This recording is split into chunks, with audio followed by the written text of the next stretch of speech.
Welcome. In this video, we're going to discuss activity-based costing. We've looked at both job order costing and process costing, two formal costing systems, which employ the general approach to costing our products or assigning cost to cost objects. That is, number one, we accumulate the cost in cost pools or cost categories, and number two, we assign those costs to the cost objects. How we assign those costs depends on the relationship between the resources consumed, i.e. the cost, and the cost objects. If those relationships are direct, then they're simply traced, no problem. If those resources are indirect, then they need to be allocated. If they're allocated, how do we do that? Well, in any case, we calculate an allocation rate, and in order to calculate that allocation rate, we have to ask two questions. One, are we going to use actual or normal costing? In other words, are we going to use actual or budgeted numbers to calculate the rate? And number two, what are we going to use for our cost allocation base?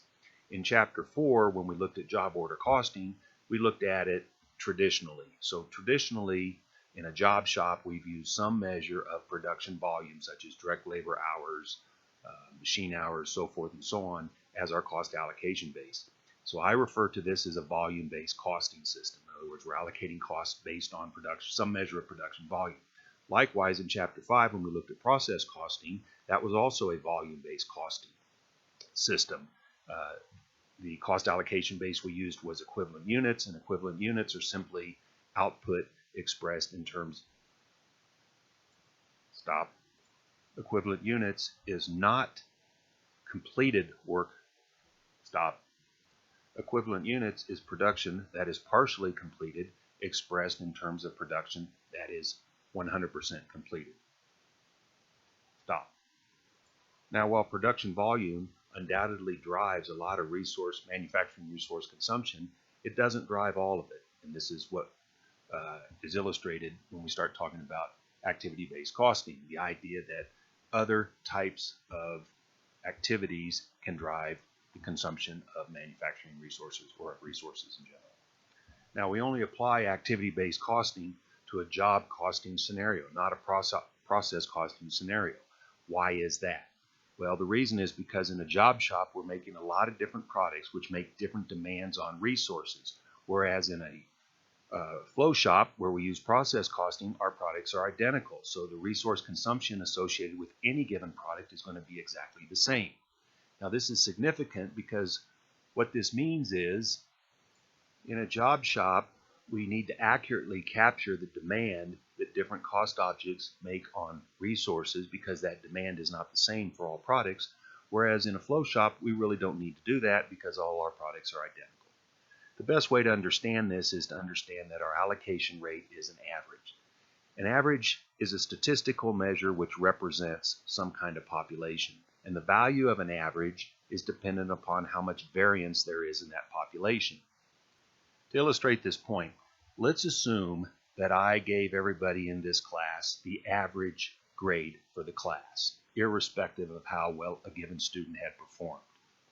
Now, that's going to be problematic because student performance in the class is going to be distinct, and some students are going to receive a grade that's lower than what they actually earned, and some people might receive a grade that's higher than what they actually earned, and some people might coincidentally receive a grade equal to what they earned. Now, what would happen if I did the same thing, but the actual performance of every student in the class was exactly the same? Let's assume that every student in the class earned an 80%. Well, that would also be the average, so if I gave everybody the average, then there would be no problem. Why? Because within the population, there's no variance. So remember previously when I talked about allocation rates, and I said in terms of the numerator, the cost that's being allocated, or the resources, cost of the resources being allocated, what's important is that that cost pool be as homogeneous as possible. In other words, that there's the least amount of variance in that cost pool, that those resources are as similar as possible. So as we'll subsequently see, job order costing can lead to miscosting our products if those products make distinct demands upon the resources consumed to manufacture them. Now, job order costing is nothing new. It's simply a refinement of our existing costing system, and that's illustrated by this diagram right here. notice that when we traditionally look at our indirect costs, those costs that we're going to allocate, we assume there's an indirect relationship between the costs or the resources consumed and the cost objects. However, with an activity-based costing perspective, we realize that we introduce the idea of activities. In other words, we understand that products don't consume resources. What happens is products make demands upon activities, and activities consume the resources. So whereas there's an indirect relationship between the costs and the cost objects, there's actually a direct relationship between the cost objects and the activities upon which those cost objects make demand. And there's also a direct relationship between the activities and the actual consumption of resources. For example, we manufacture a table. In order to manufacture this table, we need to drill holes. Well, the demand that the product makes on that activity is to have 10 holes drilled. And drilling a hole consumes resources. Now, when we talk about activities, activities is essentially a horizontal view of an organization. So that fits very well with value chain analysis, something that we talked about back in Chapter 1. But it's important to understand that the level of detail that we have with respect to how work gets done needs to be understood. So when we start talking about activities, the best way to look at this is from the most macro level, we have processes, then sub-processes, then macro activities, micro activities, tasks, and steps. And what level of detail we want to use depends on what our actual objective is, something that I'll illustrate here in a moment. Traditionally, when we tend to look at manufacturing costs or the costs that we're trying to allocate, we basically dichotomize them into variable manufacturing costs and fixed manufacturing costs. Variable manufacturing costs being those costs that are change in proportion to units produced, and everything else being fixed manufacturing costs. But with a more accurate view of what's happening here, we can take those variable costs and more correctly define them as output unit level costs. And then a lot of those fixed manufacturing costs we can break down into other type of categories which are driven by certain types of activities. For example, we have batch level costs, we have product sustaining costs, and then ultimately we have facility sustaining costs. So notice in terms of how this is color coded, my fixed cost under a traditional view is this light brown, and the truly fixed costs that we have are our facility sustaining costs, which is a much smaller proportion of what we previously thought were our fixed costs. So our cost hierarchy is a tool to help us identify what the most appropriate cost allocation base should be. In other words, if we have a unit level activity, then that's going to be performed every time a unit is produced. If we have a batch level activity, that's going to be performed every time a batch is produced. Product sustaining, process sustaining, so forth and so on. So let's take a very simple example here. Let's assume I'm going to make a product, widgets for example, and I'm going to manufacture 1,000 widgets. And my production run is 1,000 units long. In other words, I have one batch of 1,000 units produced per batch, and I have one production run for a total of 1,000 units. Now, it should be pretty obvious that my costs are going to be significantly different, and in fact significantly lower than if I were to have production runs where I only produced 10 units. And in this case, I would have to make 100 of those production runs. I would have to make 100 batches of 10 units to get the same 1,000 units. So even though my actual level of output is exactly the same, the costs, the resources consumed are going to be quite different. I only have one batch under the first example, and I have 100 batches under the second example, and every batch activity consumes resources. Now this illustration here depicts or further illustrates this. I would also point out that in our textbook, we do not assume a two-stage allocation process, but rather a one-stage allocation process. In other words, in our textbook, the costs are accumulated in the cost pools, and we only have one allocation, which is to allocate them to the cost object. But in reality, what happens is we have a first-stage allocation where we have to allocate the costs into the cost pools, and then once those costs are in the cost pools, we have to further allocate those costs to the cost objects in the way that we've seen back in Chapter 4. So in this example here, we have unit level activities. Most obvious cost allocation base for unit level activities is going to be some measure of production volume. In this case, we have direct labor hours and machine hours. We have batch level activities. For example, machine setup pool, that is a batch level activity and should be the cost allocation base that we use should be the number of batches. Production order pool, that's a batch level activity. Those costs should be allocated based on the number of production orders, not the total number of actual units ordered. Testing is another batch level activity, so forth and so on. Over here we have finally product level activities, parts administration pool, that's going to be allocated by part type. And then finally we have our general factory pool. That's what we would refer to as a facility sustaining cost. Now,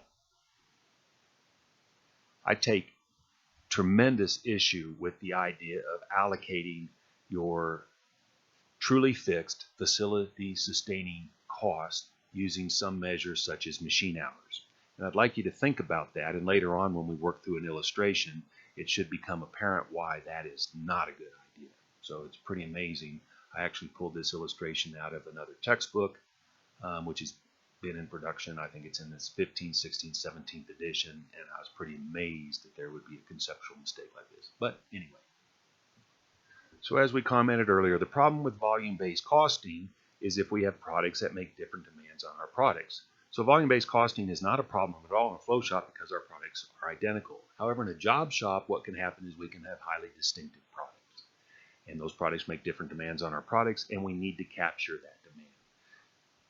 Genetically speaking here, what we tend to have is a basic commodity type product that's generally produced in high volume, low margin, commodity type. It competes as a commodity, so it competes based on price leadership as opposed to a product that is more of a product differentiated. It's probably produced in smaller batches. It's got a high degree of complexity, which makes it more expensive to manufacture, et cetera, and its strategic, the strategy that it uses, the market strategy that it uses is product differentiation. So if we have a scenario where we have this kind of product profile, and we'll see this later on in our illustration, then that will ultimately lead to product, what we call cost subsidization, cross-subsidization between our products. In other words, our products will be miscosted, and consequently they'll be mispriced, etc.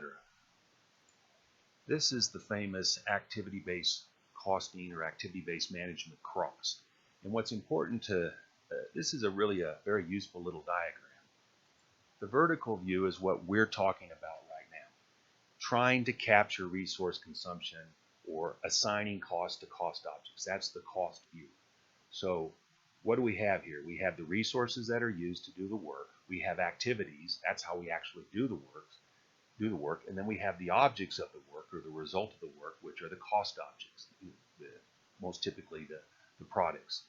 However, in our same job activity-based costing system, we can look at this horizontally from a process view. Now, this is what we refer to as management, activity-based management. And we can ask ourselves, why is work being done? We look at those particular activities. We ask whether those activities are efficient, whether those activities are effective. And then we can evaluate those activities in terms of efficiency and effectiveness. These are terms that I believe I've introduced earlier, but if not, they're critically important to this class, so let's make sure we understand them. When we talk about efficiency, efficiency is the relationship between inputs and outputs. The more efficient I am, or the more productive I am, the more output I will get for a given level of input, or the less input I will need for a given level of output. When we're talking about efficiency, we're assuming that the activity that we're doing should be done. We're just trying to figure out how to do it better. Effectiveness refers to meeting some objective. So when we evaluate an activity in terms of its effectiveness, we're asking ourselves, should we do this activity?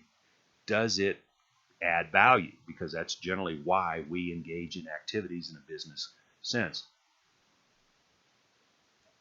Remember that our 5 different things that a cost measurement system needs to do. Number 1, capture resource consumption. Well, that's what we've been talking about. That's what we're talking about now. That's what we've been talking about in Chapter 4 and in Chapter 5. The second objective is to provide information for process improvement. That's this activity-based management. Operational activity-based management, strategic activity-based management. How do we actually manage our costs? In other words, we've gone beyond simply trying to accurately cost things to trying to manage those costs. Well, to manage costs, we have to manage resources. To manage resources, we need to make sure that the activities that we engage in, which consume those resources, are effective and efficient. If they're not effective, get rid of them. If they are effective, you keep those activities, but you try to make them as efficient as possible. Any discussion about cost management that doesn't talk about the efficient and effective use of resources is nonsense. It's not talking about cost management. So we're going to bend the cost curve and this kind of stuff. It's meaningless. So finally, what this diagram here illustrates is the level of detail that we want in terms of our activities is dependent upon what our overall objective is. If our objective is strategic, we want to basically get a good idea of what our resource consumption is so that we can properly allocate resources to our different products in terms of product emphasis, so forth and so on. Then basically what we would want to work with are macro activities. However, if our objective is operational, if it's process improvement, then we need a much greater level of detail of our activities in order to make those process improvements. In an earlier video, I talked about the sweet spot in a costing system, because as we make our costing system more accurate and the cost of errors goes down, at the same time, what happens? The cost of running that system gets higher. And so a lot of times where organizations have screwed up with activity-based costing is they haven't properly thought out what the objective of their activity-based costing system is. And for example, if my objective is to simply just cost my products, but yet I defined activities at a micro level, then I'm going to end up with an extremely onerous system, which is going to be very, very costly to manage, and I may end up abandoning the system. So it's critically important that we understand what it is we're trying to do. Are we interested in simply costing our products? In other words, accurately capturing resource consumption. That means we want to be approximately right. Precision's not terribly important here, as we'll see in an illustration here in a moment. Or are we interested in improving our process, in which case we need to take activities and break them down into very, very, very detailed steps, and then evaluate those steps in terms of efficiency and effectiveness, so forth and so on. Okay, now let's take a look at a illustration of activity-based costing. And as with any problem that we work in a course like this, the objective is not simply to work the problem. The objective is to be able to know how to accurately work the problem, but it's also to be able to interpret what we've done and analyze those results. Okay, this problem is from an earlier edition of the Horngren textbook that we use in the companion course. And in this case, we have a bakery that's been in business for 3 years. For the first 2 years, it had one product, which was a raisin cake. All these cakes are manufactured and packaged in 1-pound boxes. The company uses a normal costing system, and they have 2 direct cost categories, direct materials and direct labor, and 1 indirect cost pool, which is manufacturing overhead. In its 3rd year, they decided to add a second product, a layered carrot cake, which also was packaged in 1-pound boxes. This product differs from the raisin cake in a couple ways. It's more expensive in terms of the ingredients used, it requires more direct manufacturing processing time, and it's a more complex product. In 2007, the company continued to use its simple costing system, which was comprised of 2 direct cost categories and 1 indirect cost pool, in which it allocated manufacturing overhead using total pounds or boxes produced of raisin cake and carrot cake. Now, let's clarify something right here. They are using pounds as their cost allocation base, but each cake weighs 1 pound, so a pound is synonymous with a unit. So henceforth, I'm going to talk about this in terms of units. So they use a volume-based costing system and their cost allocation base to allocate the costs accumulated in their one indirect manufacturing overhead cost pool is units of output. All right, during 2007, the sales staff reported greater than expected sales of the layered carrot cake and less than expected sales of raisin cake. The budgeted and actual sales for 2007 are provided below. So again, pounds and units are synonymous. The budgeted manufacturing overhead for the year was $210,800. At the end of the year, Jonathan Davis, controller of the company, decided to investigate how an activity-based costing system would have affected the product cost numbers. After consulting with people, they identified 5 activity cost pools: mixing, cooking, cooling, creaming, /icing, and packaging.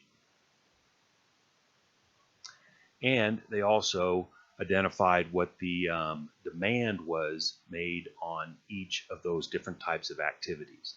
For example, 1 unit of raisin cake required 5 mixing hours, 2 cooling hours, for cooking, 2 cooking hours, 3 cooling hours, 0 creaming hours, and 3 packaging hours. And the budgeted level of sales for raisin cake was $160,000. So the total budgeted demand for each of those 5 activities is expressed over here in this column. Likewise, we've got the same thing for carrot cake. Carrot cake is budgeted to use 8 hours of mixing, 3 hours of cooking, 5 hours cooling, 3 of creaming, and 7 of packaging. We had budgeted to produce 40,000 units of carrot cake. So there's our total demand. So the total budgeted demand to make all of our production, all of our budgeted production, which was 160 units of raisin cake and 40,000 units of carrot cake, is over here.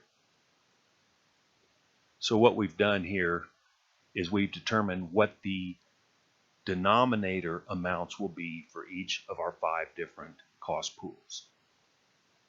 That denominator amount being budgeted total production. Likewise, we need to know what our budgeted costs are, so we have our budgeted activity costs for each of our cost pools over here. And finally, we need information on what actual usage is. We are given information on what budgeted usage is, and we're told that the actual usage turned out to be the same as the budgeted usage in terms of these 5 different activities for both of the products. And then finally, we're required to do a bunch of stuff, but we're not interested in that right now. What I'm interested in is figuring out what's going on, and then I can answer whatever kind of questions are put to me. So the first thing that we would want to do is simply cost our 2 products using their existing costing system. So in order to do that, we'll simply trace the direct cost to the production. What I'm going to do here is create a job order cost sheet to manufacture 1 unit. So the direct material cost for raisin cake was 60 cents per pound. And for carrot cake was 90 cents per pound, or per unit. The direct labor cost for raisin cake was 14 cents per unit, or per pound, and the direct labor cost for carrot cake was 20 cents per unit for carrot cake. So that's no problem whatsoever. We simply trace those 2 cost categories to the product. Now we have 1 cost pool, so we need to allocate that cost. How do we allocate the cost? We have to calculate an allocation rate. How do we calculate the allocation rate? We have to decide if we're using actual or normal costing. In this problem, we're using normal costing, so we're using budgeted numbers. And then we have to decide what our cost allocation base is, and we're already told that that was units of production, so we're using volume-based costing. So our budgeted level of production is 200 units, and our actual level of production is 200 units. Now we calculate our actual or our budgeted or normal manufacturing overhead rate, which would be to take our budgeted cost and divide it by our budgeted level of our cost allocation base. So that's $1.054 per unit. So the amount of cost that will be allocated to each unit of raisin cake is that amount, and to each unit of carrot cake is that amount. And now we're able to cost via the costing system that we have in place the cost of making 1 unit of raisin cake, a little bit less than $1.80 per unit, and the cost of making carrot cake a little bit more than $2.15 per unit. Okay, let's step back and make a couple observations. Number one, we have two significantly different type of products. One is a commodity product, that's our raisin cake, and one is a more differentiated product, which is more expensive to manufacture, so forth and so on. It's important to recognize this because how they're going to compete is going to be different. If I have a commodity product, that product is going to compete based on price, whereas my differentiated product, I'm going to have a lot more pricing power. So what my costing system is telling me that in terms of direct cost to make my two different products, this product's a little bit more expensive. In terms of the demand that these products make on my indirect costs, that demand is the same. That's how I would interpret those two numbers right there. And that the overall resource consumed with making 1 unit of raisin cake to carrot cake are these two amounts right here. Now there's a little saying in activity-based costing, which is we want to be approximately right rather than precisely wrong. So the idea here is I want to get a good handle on what my relative resource consumption is of my two products. If I look at the cost numbers that I have that are produced by this costing system, it tells me that carrot cake is more expensive than raisin cake. But let's be a little bit more specific.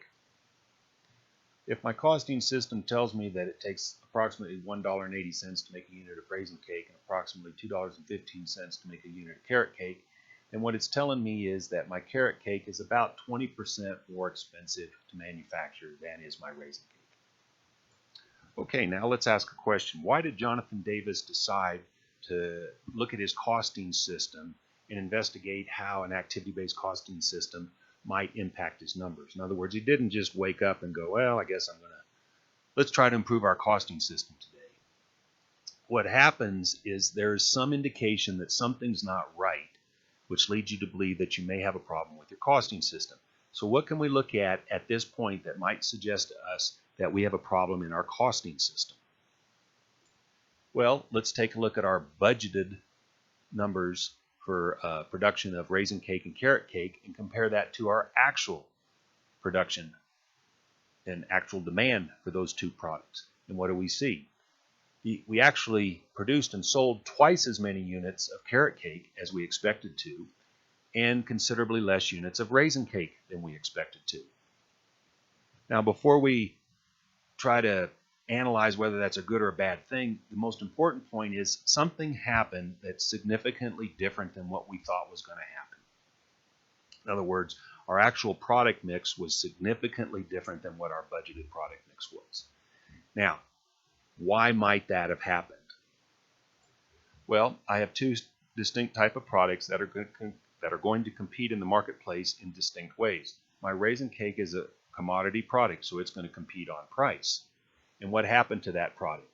We sold considerably less of it than we thought we did, which suggests that we may have overpriced it.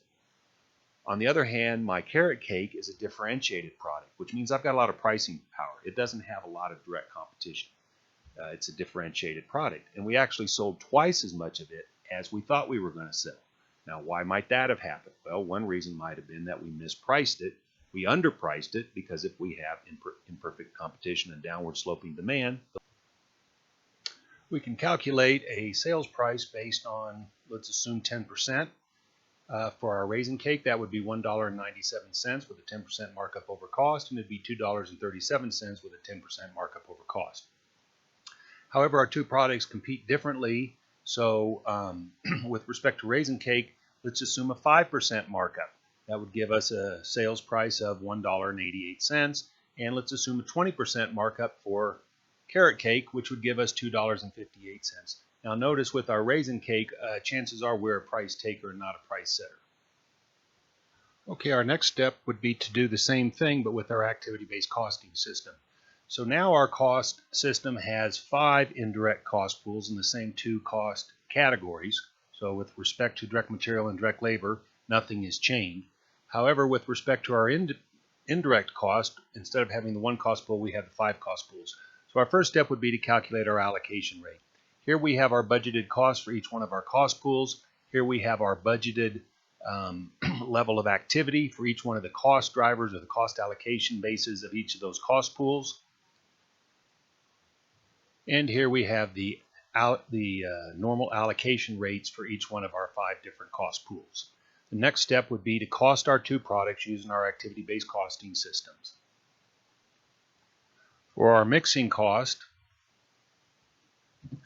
we're going to take our allocation rate and we're going to multiply it by the actual number of units of that cost allocation base. And we'll do the same thing for carrot cake. Take our allocation rate times the actual quantity of our cost allocation base.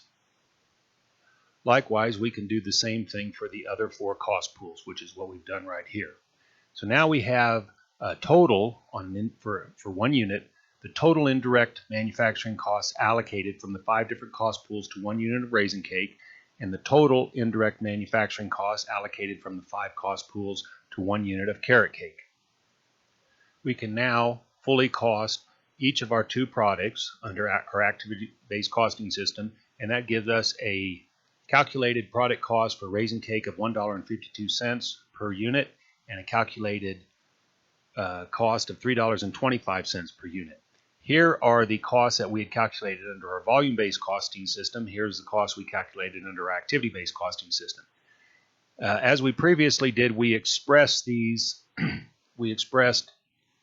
carrot cake as a relative percentage of raisin cake and saw that it was about 20% more expensive. If we do the same thing right here, we see that in fact carrot cake is more than 200% more expensive to manufacture than was raisin cake. So the cost profile that we had calculated under our volume-based costing system, it turns out that under our activity-based costing system, that cost profile is significantly different. This is what we mean by saying we want to be approximately right rather than precisely wrong. It doesn't really matter that we get our product cost correct down to the penny, but what matters is that we get a good approximate understanding of what this cost profile is. And as we can see under volume-based costing, it was significantly distorted.